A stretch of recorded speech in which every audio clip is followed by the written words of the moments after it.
Hello and welcome to my channel. In today's segment, I'm going to show you how to replace the fill filter in a 2010 3500 Chevrolet Express van. If you're not a subscriber, just hit that button, become a subscriber right away. So let's get started.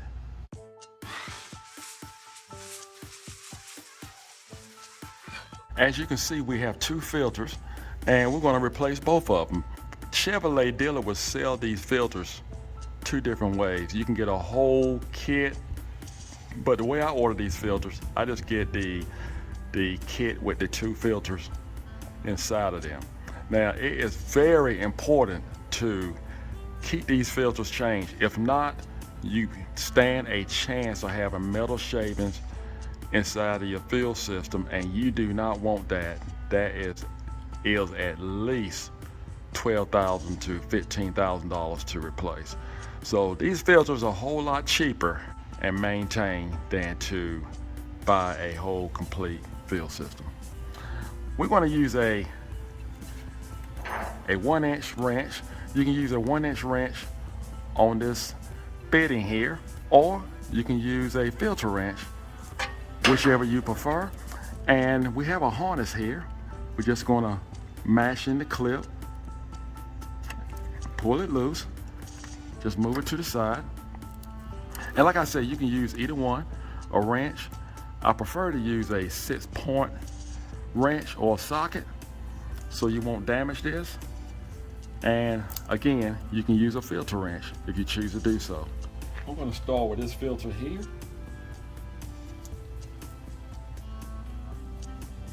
Let's see how easy it is to move with the wrench.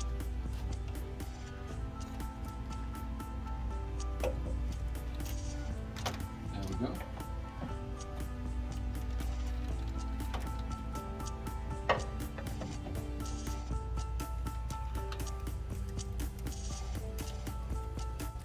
Or you may prefer to use a filter wrench.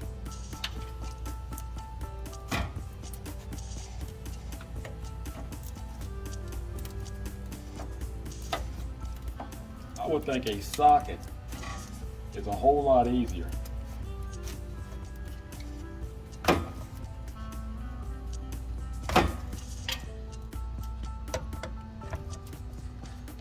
Socket.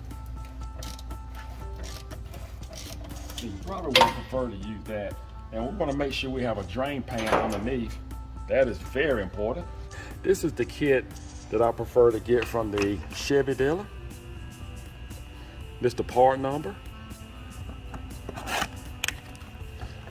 And what you're going to have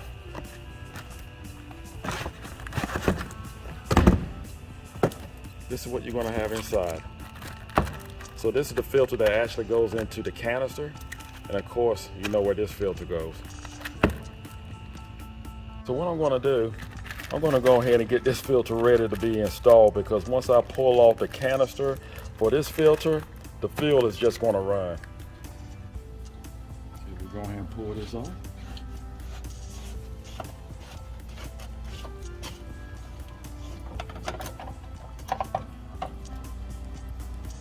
Pull it right out.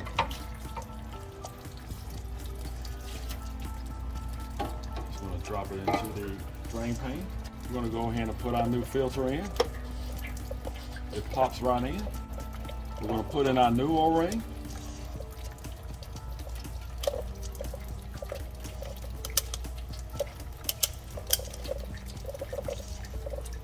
And then we just put our filter back in place.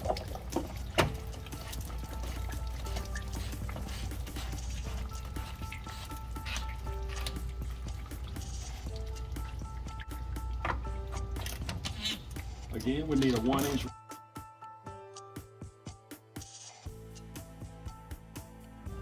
And I prefer a 6-point socket.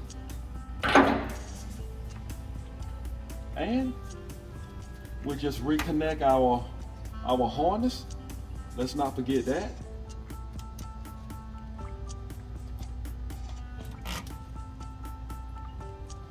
All right. All we have to do is just take a rag and just wipe it off.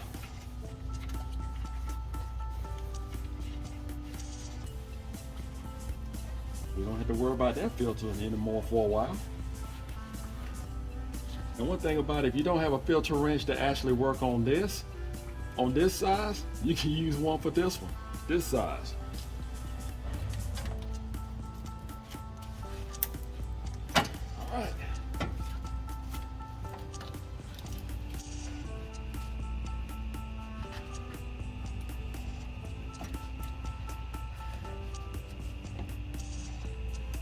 There we go.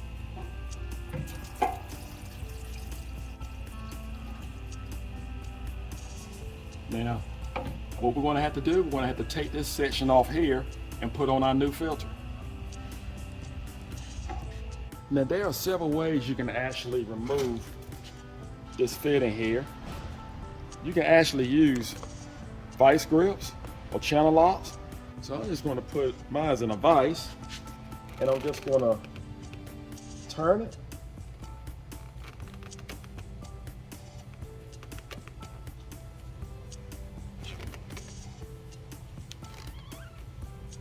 There we go. Just want to make sure I was going the right way. I'm going to pull this back out because I'm going to have some fuel.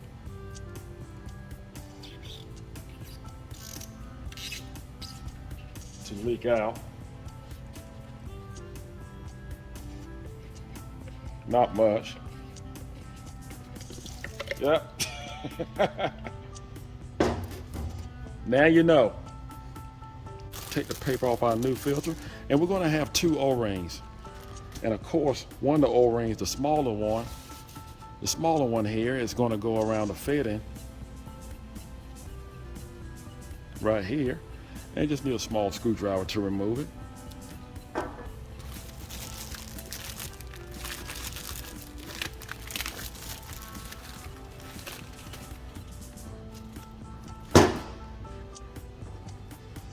So what I'm going to do, I got a small screwdriver here, and just remove this O-ring, and just add our new O-ring here.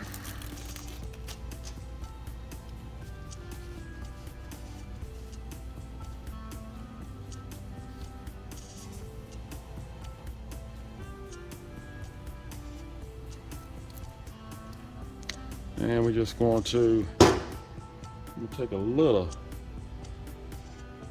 diesel fuel that I actually spilled on the other side, just put around a new O-ring. You just screw it back in place.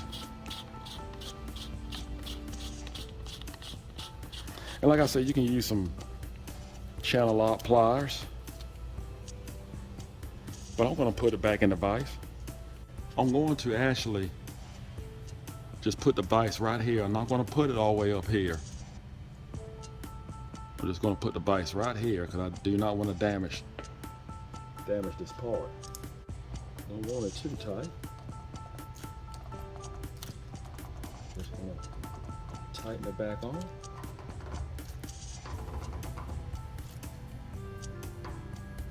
All right, I tighten it to the point where I couldn't tighten it anymore. And there are directions right here if you want to go by that. If not, just go by my video. Our second O-ring, we're just going to put it right around the filter, right here. And we're just going to screw it right up.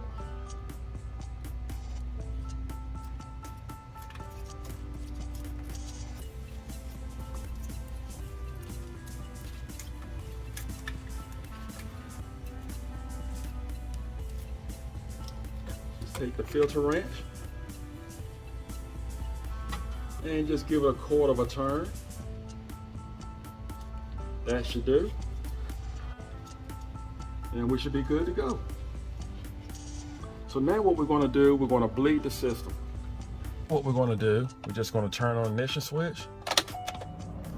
Do not crank the vehicle. And we're just going to keep the switch on for about 10 seconds. And we're going to do this at least 3 or 4 times. Turn it off. Turn our switch back on. And continue to do that. Okay. That's 4 times. I'm going to cut the key off. Turn it back on. Wait for my glow plug light to go out. And there we go. Now, we're just gonna let it run. Don't do anything to it. Just let it sit and run.